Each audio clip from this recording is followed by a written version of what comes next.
Halo semuanya, balik lagi di channel Gadget Serigala. Di video kali ini udah ada HP baru dari Oppo, yaitu Oppo Reno 10 5G. Untuk HP ini sendiri masih fresh, masih baru launching. Dan untuk harganya itu ada di 6 juta kurang 1000 perak. Jadi 5.999.000. Sedangkan untuk warnanya dia ada dua warna, silver grey dan icy blue. Sedangkan untuk storage-nya, dia itu hanya tersedia varian 256 dan RAM 8GB. Oke, jadi apa aja yang didapat di paket pembelian ini? Langsung aja kita unboxing. Nah, oke, jadi untuk paket pembeliannya ini cukup sederhana. Jadi di sini kita dapat casing. Ini tipenya clear case yang lumayan lah ya, nggak terlalu polos-polos amat. Bagian sampingnya ini ada teksturnya. Terus yang pasti HP-nya, buku petunjuk dan SIM ejector, USB Type A ke USB Type C, charging brick yang SuperVOOC 67 watt. Jadi ini cukup standar untuk HP-HP mid-range. Oke, selanjutnya gue membahas dari build quality dan tampilannya dari HP ini.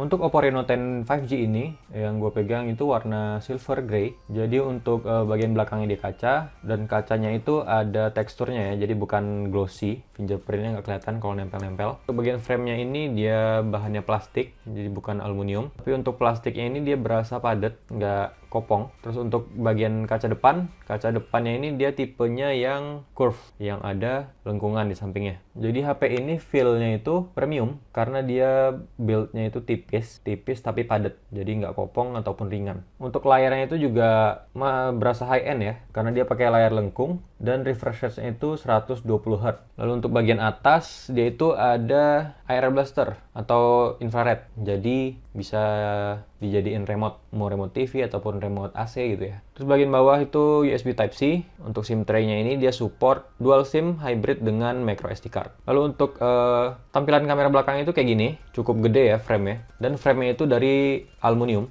dan cukup keluar atau cukup tinggi dibanding dengan bodi belakangnya, tinggi ya. Jadi kalau ditaruh di meja dia bakal goyang-goyang atau nggak rata. Oke, menurut gue pribadi dari segi tampilan ini HP berasa high-end, berasa premium. Gimana dari speknya? Oke, langsung aja kita bahas. Untuk speknya Reno 10 5G ini rendah sih ya. Dia pakai prosesor MediaTek Dimensity 7050. Menurut artikel yang gue baca, dia ini rebranding dari seri yang udah lama, yaitu seri 1080. Dimana prosesor ini termasuk prosesor yang kelasnya low end. Walaupun Dimensity 7050 ini keluaran terbaru dari MediaTek. Untuk tes performa, gue udah ngetes. Untuk hasilnya ntar bakal gue tampilin aja di sini. Hasil Geekbench, hasil Antutu, dan testing lainnya. Ya hasilnya itu memang persis dengan Dimensity 1080 ya, karena memang ini rebrand, jadi ya mau gimana lagi. Lalu untuk tes gaming, gue sendiri mainnya Genshin Impact, jadi prosesor ini sih gue nggak berharap banyak. Ini berasa banget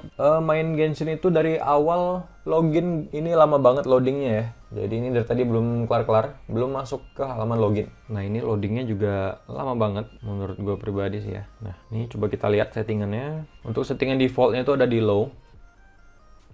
Untuk fitur gamingnya dia ada quick toolbar di sebelah kiri. Sini ada settingan pro gamer, ada balance, ada low performance. Ini gua setting aja ke yang pro gamer. Jadi yang performanya yang biar tinggi gitu ya. Terus kita tampilin ininya, sistem status. Jadi bisa lihat ntar FPS-nya berapa. Ini 30, masih 30 FPS. Nah ini di map baru kan grafiknya tinggi tuh. Nah paling rendah itu ke 24 FPS sih. 30, 27, 29.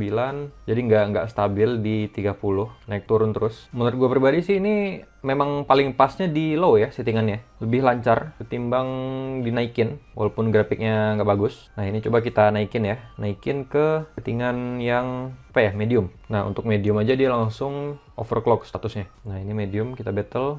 Masih oke sih kalau di medium. Oke, jadi menurut gua kalau mau main Genshin di HP ini, di MediaTek 7050 ini ya, di settingan medium ini masih oke. Masih oke lah, masih playable. Coba kita naikin FPS-nya ya ke 60 FPS. Ya mentok-mentok cuma 40 fps, lagi nggak battle. Ya masih oke juga sih kayaknya ya. Ini dinaikin ke 60 fps, cuma di atas 30 lah. 32 kayaknya paling tinggi. Oke, sekarang kita coba ke settingannya, kita max ya, highest, terus ininya 60 fps. Tuh. Nah ini kalau lagi battle, settingannya highest, paling tinggi, itu di bawah 30 fps. Jadi walaupun kita settingnya ke 60 fps, dia waktu lagi battle dia di bawah 30 fps. Cuman kalau lagi explore gini di atas 30, tapi nggak nyampe 40. Nah, cuma explore gini. tergantung environment-nya juga ya. Cuma ya oke lah, masih playable, tapi ya baterainya jangan berharap bisa bertahan lama, karena kita bisa lihat di bagian atasnya ini. Untuk GPU usage-nya itu nyampe 100%, CPU usage-nya juga nyampe 100%. Oke, jadi menurut gua ini masih playable, cuma settingannya nggak usah terlalu tinggi-tinggi. Karena walaupun disetting ke 60 fps, dia juga nggak nyampe 60. Mungkin bisa dibatasin sampai 45 fps aja. Oke, next gue mau bahas dari kameranya Reno 10 5G ini.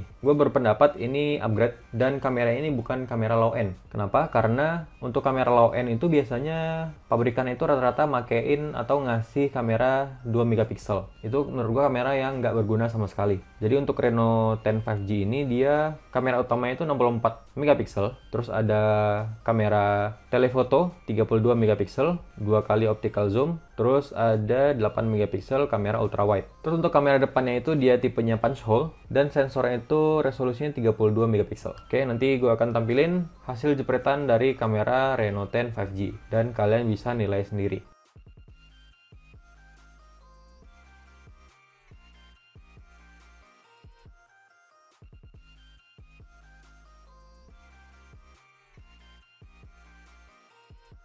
Untuk video sendiri, kamera belakangnya itu bisa ngerekam 4K 30 fps mentok, terus ada Full HD 1080p yang bisa nyampe 60 fps, jadi udah mulus, dan ada 720p yang kayaknya nggak kepake sih. Dan setahu gue dia ini nggak ada OIS-nya ya. Terus untuk slow-mo nyampe 960 fps tapi mentok di 720p. Kalau mau 1080p itu hanya di 480 fps. Kamera depan itu dia hanya di 1080p dan 720p, dan itu pun 30 fps ya. Oke, next gue bahas dari fitur lainnya. Salah satu fitur lainnya itu dari Air Blaster atau infrared. Jadi ini fitur yang jarang ada di HP Oppo kayaknya ya. Yang paling sering ada itu di HP Xiaomi. Xiaomi udah dari dulu dia pakai Air Blaster. Nah, jadi ini HP bisa jadi remote. Dan untuk remote-nya itu juga simple sih. Udah ada aplikasinya, jadi nggak perlu download lagi. Kalian bisa pilih mau mengontrol apa, mau TV. Gue udah coba untuk jadi remote TV, dan itu berfungsi dengan lancar. Jadi ini fitur tambahan yang berguna menurut gue pribadi.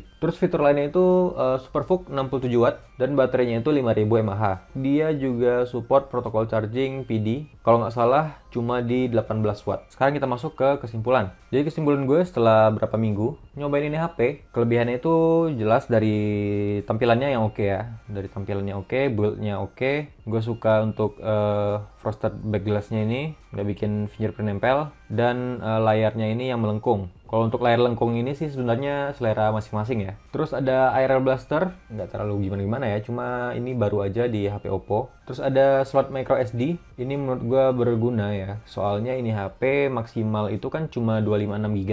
Kalau kurang kita nggak perlu ngapus-ngapusin data, tinggal masukin micro SD aja. Terus untuk kamera belakangnya, kamera belakang ini gue suka dia karena dia nggak pakai kamera yang nggak berguna gitu. Jadi semuanya ada gunanya. Itu sih menurut gue kelebihan yang paling berasa ya dari HP ini. Selain itu sih nggak ada lagi. Terus kalau bahas kekurangan ya, jelas banget menurut gue pribadi itu dari prosesornya.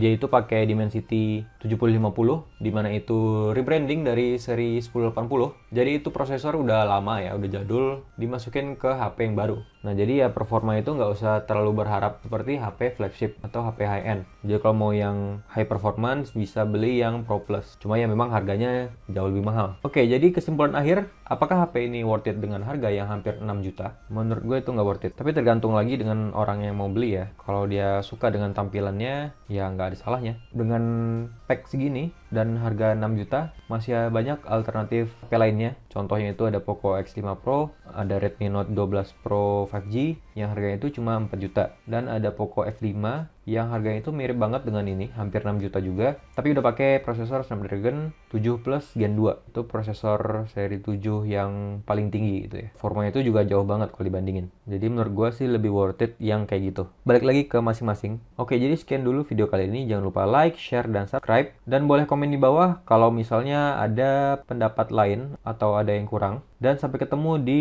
video Gadget Serigala berikutnya.